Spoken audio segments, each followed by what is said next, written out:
Aproveita. Dormir é bom. Traz descanso ao corpo, né? Nós estamos aqui nesse texto e, como sabemos, Jacó havia tomado a bênção do seu irmão Esaú, que na verdade era a bênção dele, porque Esaú havia vendido a sua primogenitura. E o seu irmão falou uma palavra de carinho para ele, dizendo: quando meu pai morrer, eu mato você. E ele não quis esperar, né? Então a mãe dele disse: olha, vai lá para a casa dos nossos parentes, para a nossa terra, e foge para lá até que apazigue a ira do seu irmão. Então ele pega um caminho em sentido a Harã, e em meio àquele deserto, o texto que nós lemos diz que estava chegando a noite. Ele pega uma pedra e coloca como seu travesseiro ou cabeceira, dependendo, né, da tradução. Ninguém vai usar uma pedra, né, de travesseiro, não é muito bom. Mas como no deserto ventava-se muito, normalmente as pessoas usavam uma pedra para amparar-se do vento. E é esta pedra que está chamada aqui de travesseiro. Só que ao deitar-se, a Bíblia está falando que ele teve um sonho. Irmãos, esse sonho que ele teve, na verdade, uma visão de Deus sobre a sua vida, em um momento difícil que ele estava vivenciando. Ele estava indo rumo a uma terra, ele não saberia muito bem como seria recebido lá, até este momento.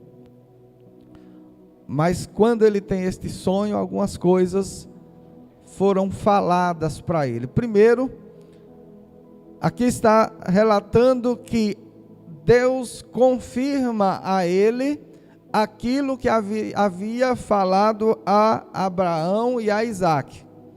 A promessa estava sendo confirmada sobre a vida de Jacó nesta visão. Vamos ver esta visão do versículo 12, que diz: e teve um sonho no qual viu uma escada apoiada na terra, e seu topo alcançava os céus. Essa escada era um caminho entre a terra e o céu. Nós já ouvimos alguém falar: eu sou o caminho? Eu sou o caminho, a verdade e a vida. Então essa escada é exatamente o papel de Jesus sobre a nossa vida, de ligação. A Bíblia diz que os anjos de Deus subiam e desciam por ela.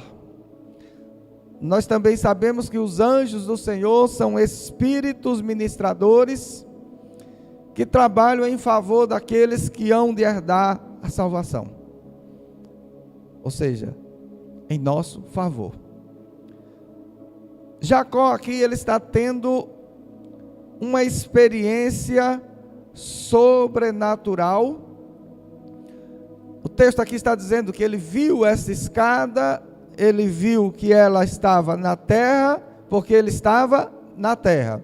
Mas ele também viu que ela dava acesso aos céus. E ele via que ali, na verdade, era um portal celestial, porque ali os anjos subiam e desciam naquele lugar. É tanto que depois, se nós continuássemos lendo o texto, ele diz: aqui não é outro lugar senão a casa de Deus. Ele entendeu que ali havia uma atmosfera espiritual, onde o terreno estava se encontrando com o celestial. Ele estava vivenciando um momento sobrenatural. Outrora ele tinha recebido a bênção do seu pai Isaac. Isaac havia declarado sobre a vida dele a bênção. Ele fez uma transferência da bênção para Jacó. Mas até então ele estava com palavras. E aqui nós vemos o poder das palavras. Mas quando ele tem este sonho, esta revelação, ele percebe que algo novo e algo sobrenatural estava acontecendo sobre a vida dele. Deus está falando com ele. Essa escada que ele vê esse acesso aos céus, anjos, mas ele também vê Deus ao lado dela. Ele está tendo uma visão de Deus, um contato transformador, o qual mudaria a sua vida para sempre. Essa experiência com Deus que ele está tendo é algo marcante, é algo visível e é algo que pode acrescentar-lhe fé para tudo aquilo que ele precisaria viver do propósito de Deus sobre a sua vida. Da mesma forma, nós temos uma experiência com Deus, ou pelo menos precisamos ter. Nós não temos como nos relacionar com Deus, porque o nosso cônjuge se relaciona, porque o nosso pai se relaciona, porque a nossa mãe, o nosso filho. Não, o nosso relacionamento com Deus, ele precisa ser uma experiência pessoal, algo que o próprio Deus está se comunicando com você, e você pode sentir, pode perceber isso, de forma impactante, transformadora, onde naquele momento desta experiência, a sua vida, a nossa vida, ela é tremendamente modificada pelo poder de Deus. Se alguém não teve essa experiência, precisa rogar a Deus para tê-la. Porque ninguém pode viver pela experiência alheia. Quantas pessoas ouvem testemunhos, ouvem que Deus fala com alguém, ouve cura, ouve uma série de coisas de outras pessoas, e elas ficam se perguntando se estas coisas também podem acontecer com elas. E a verdade é que pode. A verdade é que todo aquele que buscar, vai achar. Jacó aqui, ele não estava fazendo uma viagem de passeio. Ele estava vivenciando uma consequência por causa de um propósito. Quando ele vê que o seu pai vai liberar a bênção, o seu irmão que não valorizava a bênção da primogenitura, ele vê uma oportunidade. E como nós vimos, ele está fugindo porque a sua vida está em risco. Ele não temeu colocar a sua vida em risco em função da bênção, em função de Deus. E por causa desta ousadia de Jacó, ele está nesta viagem, fugindo. Porém, Deus demonstra que estava com as palavras de Isaac. Deus está demonstrando que cada palavra das bênçãos que Isaac liberou sobre a vida de Jacó, ele havia assinado embaixo. Porque quando ele começa a falar aqui com Jacó, ele começa a declarar que exatamente aquilo que seu pai havia falado era o que Deus faria com ele.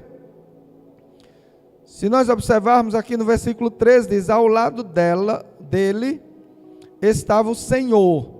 E lhe disse: eu sou o Senhor, o Deus de seu pai Abraão e o Deus de Isaac. Deus começa a falar com ele e começa a declarar promessas e palavras de vitória sobre a vida de Jacó. Onde ele estava? Diga: em meio a um deserto. Queridos, deserto é um lugar de encontro sobrenatural com Deus. Às vezes alguém não entende porque Deus conduz alguém ao deserto.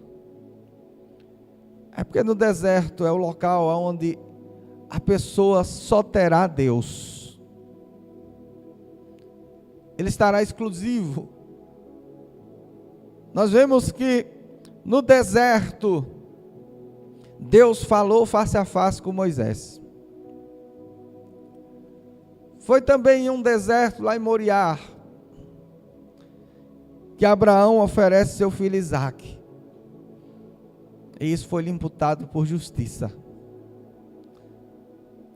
Foi no deserto que Jesus começou seu ministério, jejuando 40 dias e 40 noites. O deserto pode parecer um lugar escasso, um local onde não se tem nada nem ninguém, mas é um local onde Deus se apresenta por toda a Bíblia de forma extraordinária e sobrenatural. Todas as pessoas que tiveram uma experiência de um chamado exclusivo para Deus, eles passaram pelo deserto. Foi no deserto onde eles se alimentaram de Deus. Foi no deserto onde eles beberam águas do Espírito. E aqui Deus começa a trazer as promessas. Ainda no versículo 13, ele diz assim, na parte bem diante: darei a você e a seus descendentes a terra na qual você está deitado. Seus descendentes serão como o pó da terra, e se espalharão para o oeste e para o leste, para o norte e para o sul. Todos os povos da terra serão abençoados por meio de você e da sua descendência.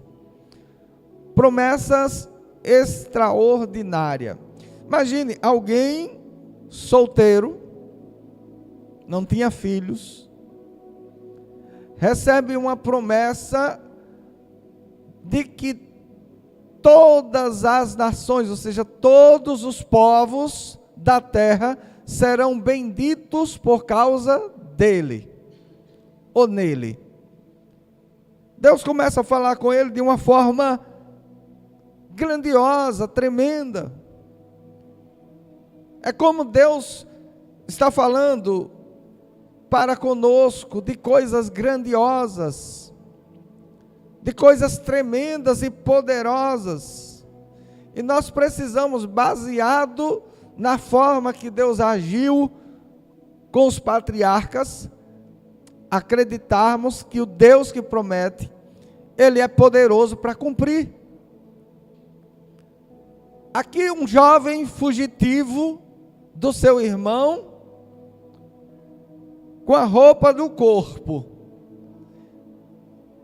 Tudo que na verdade ele queria, se você for ver lá na frente o texto, ele vai dizer: olha, eu quero pão para comer, roupa para vestir, que o Senhor me leve e me traga em paz para a casa dos meus pais.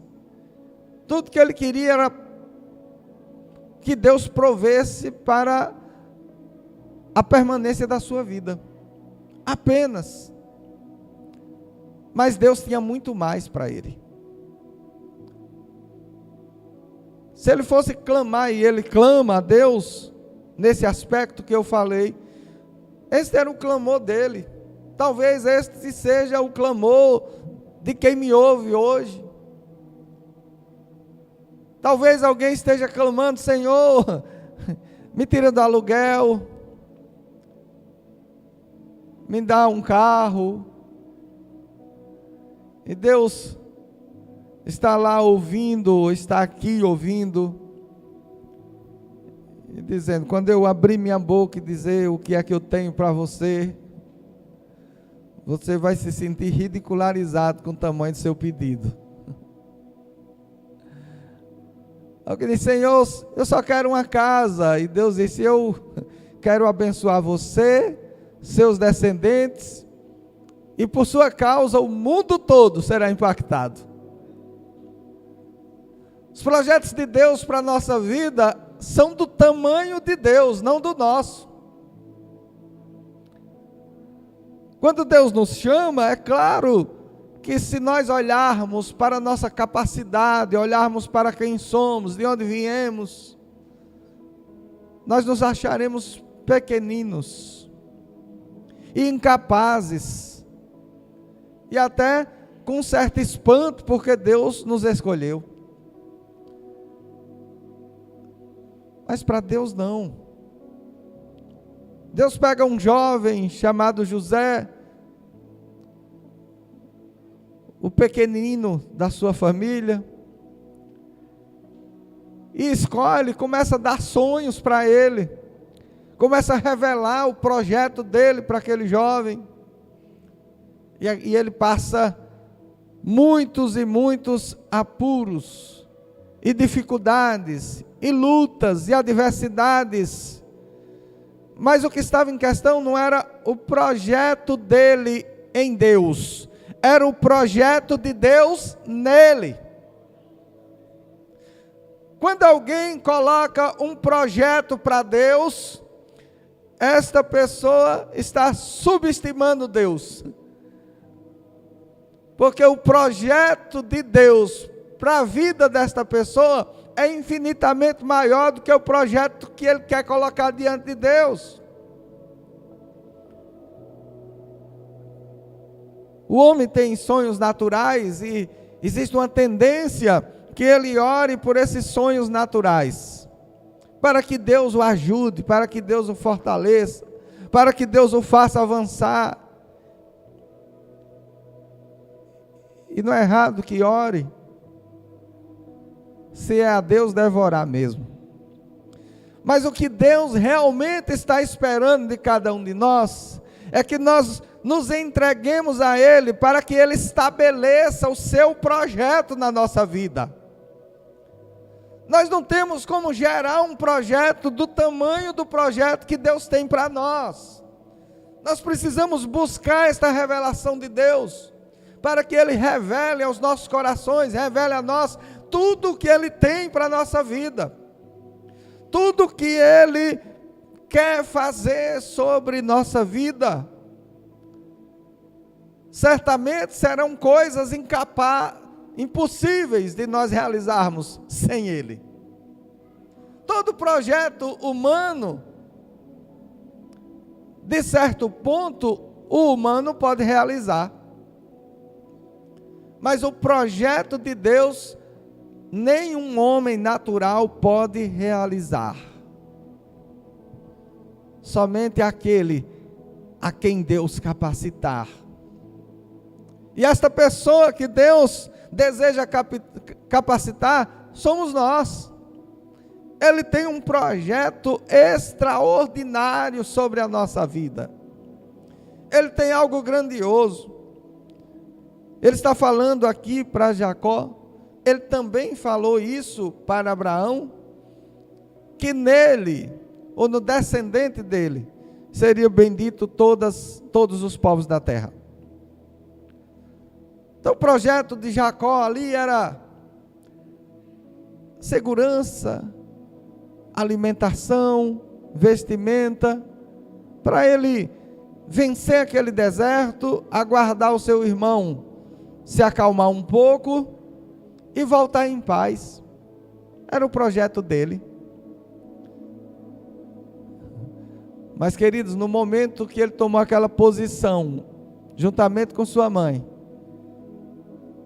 de adentrar com aquele guisado diante do seu pai, para pegar aquela bênção, por mais que ele imaginasse, ele não podia ter a real noção do impacto que sua vida teria, uma vez que ele fosse abençoado no Deus de Abraão e no Deus de Isaac.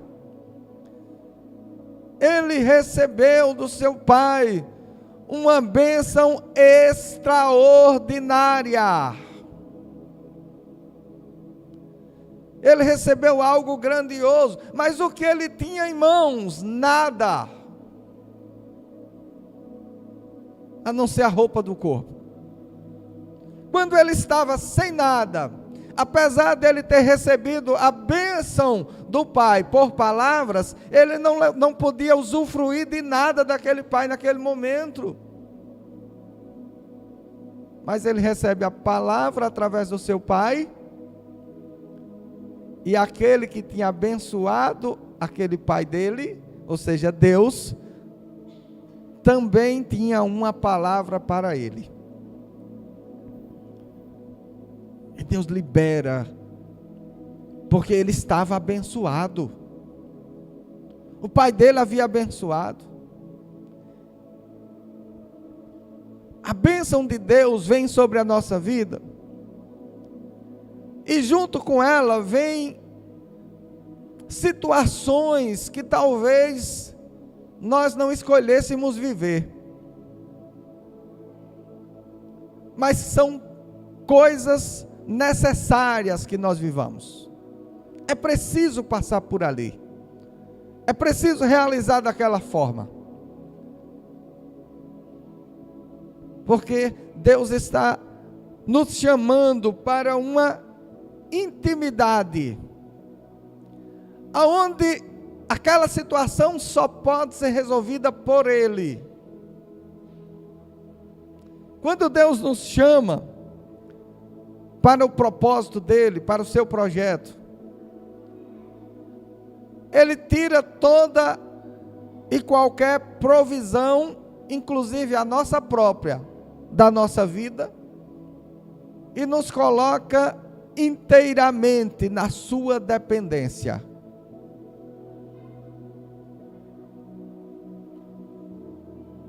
Temos que nos envolver neste relacionamento com Deus, porque Ele trará sobre a nossa vida toda a provisão que nós precisamos. Querido, toda vez que alguém deseja prover para si, ele se distancia de Deus. Toda vez que alguém deseja ser seu próprio Senhor, ele se distancia de Deus.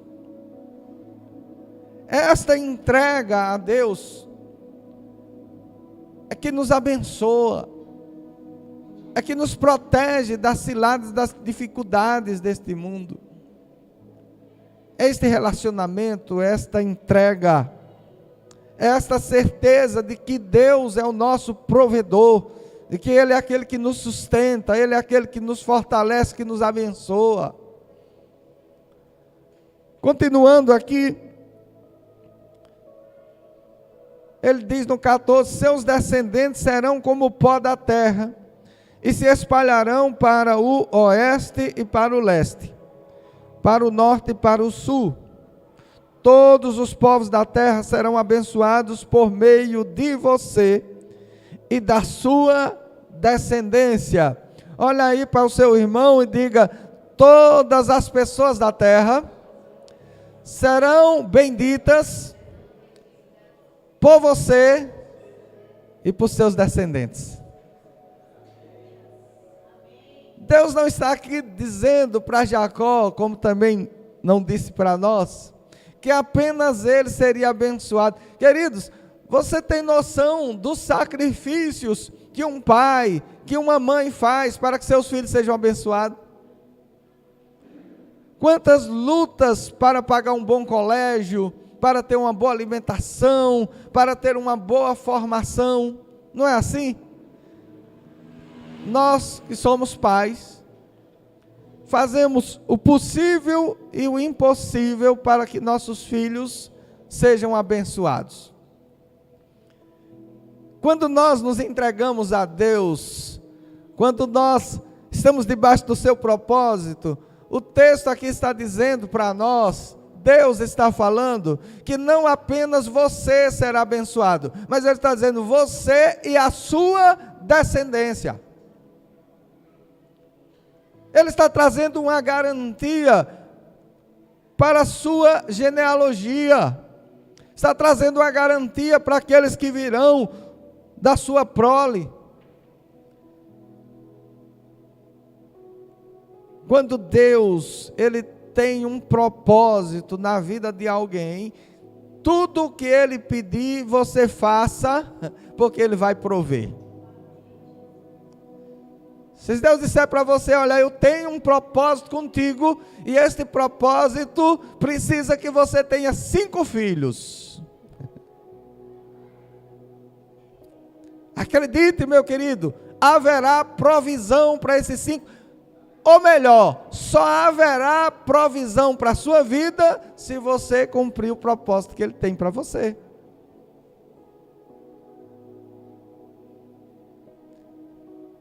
Se a gente perguntar para qualquer cristão sincero, se ele deseja ganhar multidões para Jesus, qualquer cristão sincero vai dizer que sim.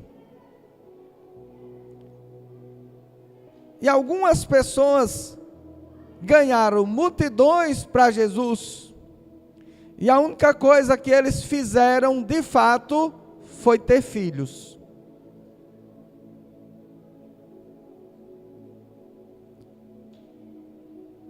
Paulo teve uma mãe e um pai. Se nós trouxermos no nosso tempo, a gente tem, por exemplo, Billy Graham, que ganhou multidões de pessoas. Você não ouve aqui alguém dizer o nome da mãe de Billy Graham, o nome do seu pai, você está ouvindo? Não. Você ouve falar sobre ele. Mas se o seu pai e sua mãe não tivessem cumprido este propósito de criar aquele filho, de ter aquele filho, ele não seria este ganhador de multidões, porque ele não haveria nascido. Alguém diz, eu quero ganhar uma multidão para Jesus, e Jesus disse, muito bem, vamos ganhar esta multidão juntos. Eu preciso que você tenha um filho, e que você crie ele nos caminhos do Senhor, e que você instrua ele na palavra, e o neto, seu filho desse filho, vai ganhar esta multidão que você quer ganhar para Jesus. Veja que o propósito, ele está em obedecer o que é para fazer. Jacó aqui, obedecendo a orientação da sua mãe, ele vai, se disfarça do seu irmão Esaú, recebe a bênção. Após receber a bênção, imediatamente ele precisa fugir. Imagine, eu te abençoo, e amanhã a resposta que alguém tem é, se você ficar aqui vai morrer. Parece que está contrária essa bênção.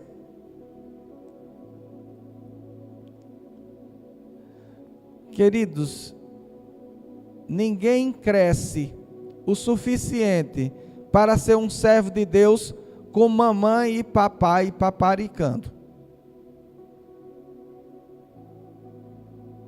Bichinho do José sofreu tanto, porque apesar de naquele momento ele ser o mais novo, o pai tratava ele com diferença, porque o amava mais do que os outros. Vai todo mundo para o campo, Josézinho não, fica aqui, que é meu filhinho amado. Uma túnica de 7 cores, que era algo dado ao primogênito. Toma, meu filhinho, é para você. A comidinha melhor é sua. Aí Deus diz, olha, tá dando certo não, porque eu tenho um negócio com ele. Eu vou precisar dele. Aí Deus começa a dar sonhos para ele. Ele conta seus sonhos, seus irmãos enchem de inveja e o vende. Aí Deus diz, agora ele vai ter um pai de verdade. José vai preso, escravizado, vendido.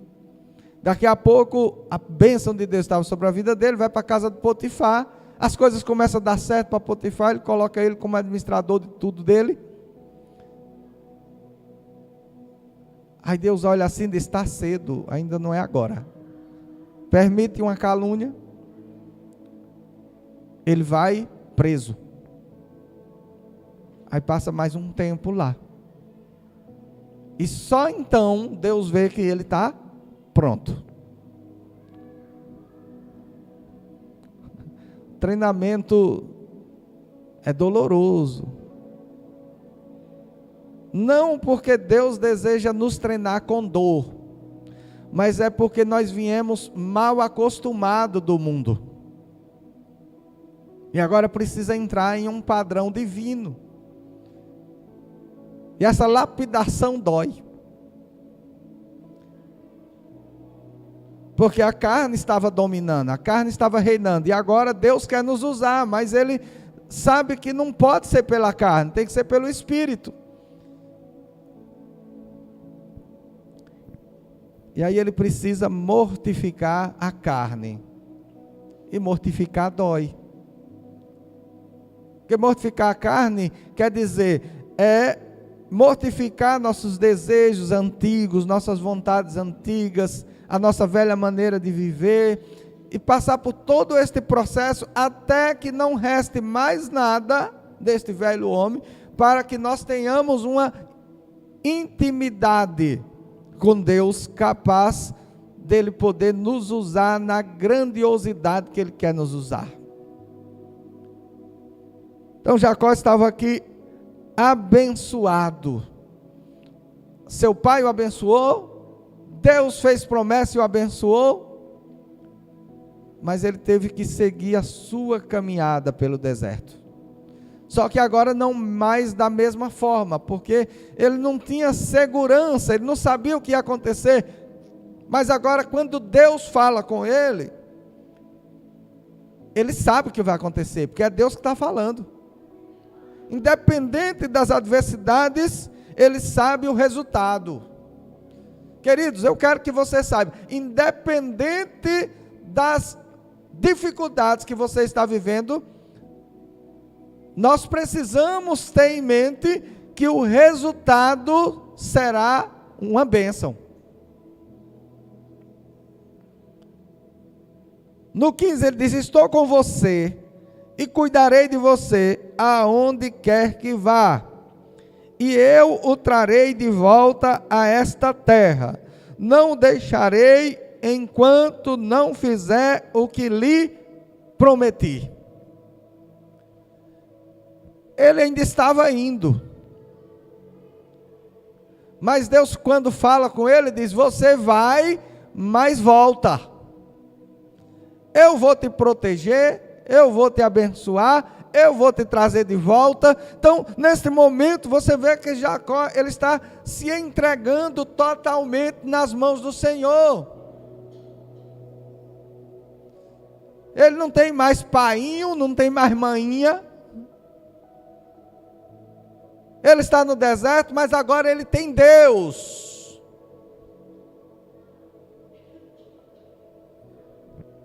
Algumas pessoas, infelizmente, só terão Deus na sua totalidade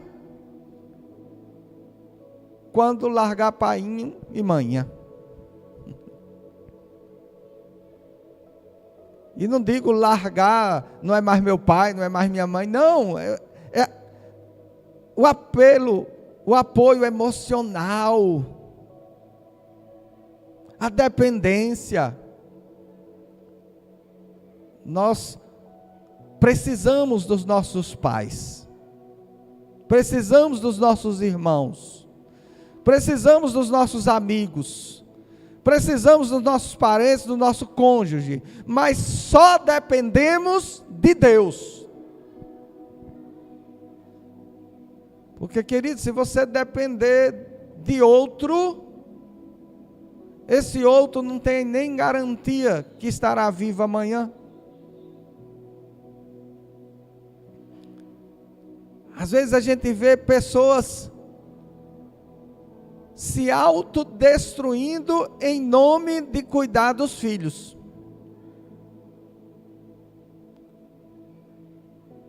Em que sentido? Às vezes não se alimenta bem, trabalha demais, tudo em nome dos filhos. Deixa eu dizer uma coisa para vocês, não sei para quem é isso, Deus não me revelou, mas se Ele trouxe no meu coração, é para alguém. Você já viu morto cuidar de alguém? Então quer cuidar dos seus filhos mesmo? Então viva. É preciso viver para cuidar, senão não cuida. Mas não é sobre isso que nós estamos falando. Por mais que você viva, precisa acreditar que quem realmente cuida é Deus. Ele cuida de nós, Ele cuida de todos aqueles que nós em oração colocamos diante de Deus. Ele traz esta segurança. Nós começamos um projeto de Deus na nossa vida, e todo projeto de Deus na vida de alguém, no início parece que tudo está ao contrário. Deus está dizendo aqui para Jacó abençoar uma descendência. A única coisa que ele tem no momento é um deserto. Que descendente que ele tinha? Mas no momento que Deus diz, ele já tem. Deus disse para Abraão que ele teria a sua esposa estéril e velha. Mas se Deus disse, tem. Quando Deus fala, não interessa a circunstância, a situação, como está. Quando Deus diz, é. Quando Deus olhou para a terra e viu que era sem forma e vazia, Ele não concordou com aquilo, Ele não queria mais daquela forma. Então Ele começa a liberar palavras com relação à terra, e a terra é transformada, porque Deus liberou palavras. Então, queridos, não interessa como é a sua terra, quando Deus libera palavras, ela será ou já é exatamente como Deus disse que é. O que Deus diz é. Nós estamos seguros em Deus. Nós somos vencedores em Deus. Porque nós não buscamos Deus para o nosso projeto, mas Deus nos buscou para o projeto dele. Deus tem algo grandioso sobre a nossa vida.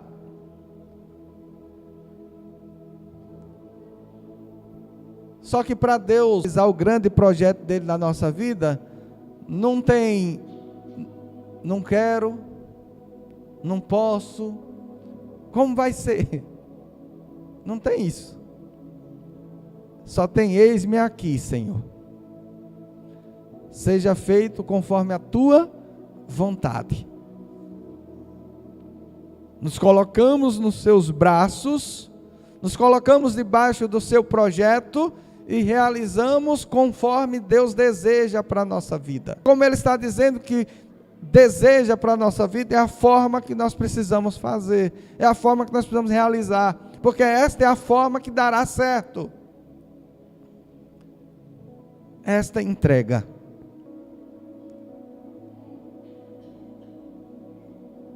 Aí alguém pode dizer, mas eu estou fazendo tal coisa, devo parar tudo para esperar Deus dizer? Não, queridos, continue fazendo. Continue nesse trabalho, continue em tudo isso, porque Deus está te conduzindo, só faça bem feito. Tudo que vier à sua mão, faça no nome do Senhor. Faça para a glória de Deus. Se é o seu trabalho de hoje, faça para a glória de Deus. Ele está te conduzindo para o projeto dele na sua vida.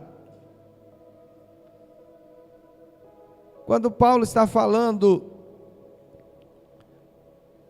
a respeito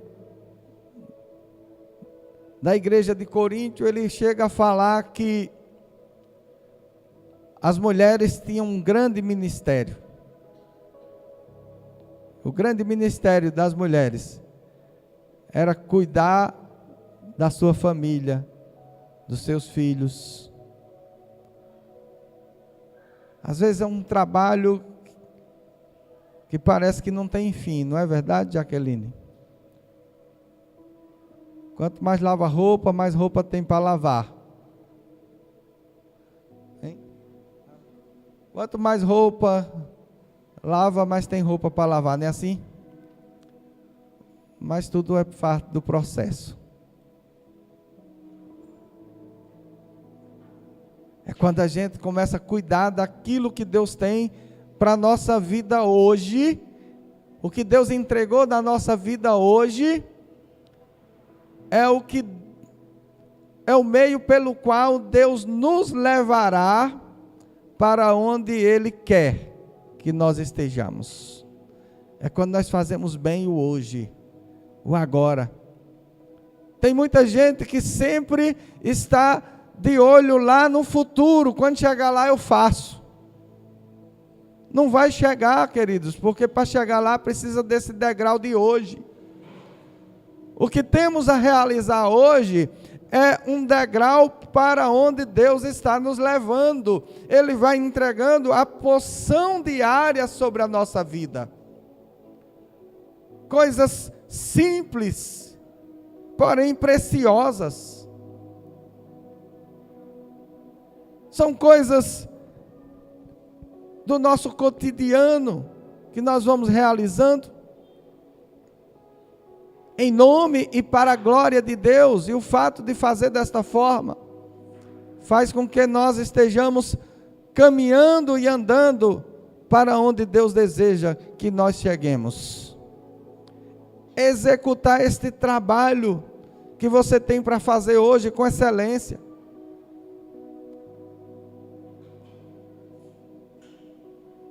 Alguém poderia imaginar que estaria abençoando a sua casa se conseguisse ler um livro da Bíblia por dia? Mas experimente juntar a sua família por alguns minutos e ler e refletir em um versículo por dia. E veja o resultado que isso vai trazer. Chamar familiares, botar na mesa e dizer: olha, antes de nós comermos, nós vamos meditar. Quanto tempo? Muito pouco. Vamos abrir aqui, vamos ler este versículo. Leu, plantou aquela semente, meditou alguns minutos, e todo dia uma pequena semente. Foram com pequenas sementes por dia que as grandes florestas se formaram. É um pouquinho. É com este pouquinho que a esposa se converte, que o esposo se converte. É com este pouquinho que os filhos são edificados. Parece pouco, mas é cotidiano. É todos os dias. E Deus começa a operar grandes coisas nos corações. Normalmente, quando a gente foi convertido ao Evangelho, foi por uma palavra que nos desmontou, que nos desarmou, que nos fez chegar até Jesus. Mas por que você acha que para o outro se converter, você precisa ministrar um curso teológico para ele? São palavras vivas, fervorosas e poderosas, ditas com amor, que Deus age sobre a vida daqueles que nos rodeiam, que estão à nossa volta. Então saiba, querido, existe uma palavra de Deus sobre a nossa vida, e a palavra de Deus, ela nunca, mas nunca mesmo, voltará vazia. Ela sempre cumprirá o que apraz ao Senhor. Então Deus liberou, e Ele fará. Acredite nesta verdade. Acredite, independente de como esteja a situação hoje, se apega no que Deus disse. Porque normalmente Deus faz quando não há possibilidade do homem fazer. É ali que Ele surge e realiza as suas grandes proezas sobre a nossa vida. Então saiba, queridos, o grande projeto de Deus na nossa vida, ele acontecerá, porque será o próprio Deus que realizará sobre nós. Amém? Vamos ficar de pé, vamos orar, agradecer a Deus por esta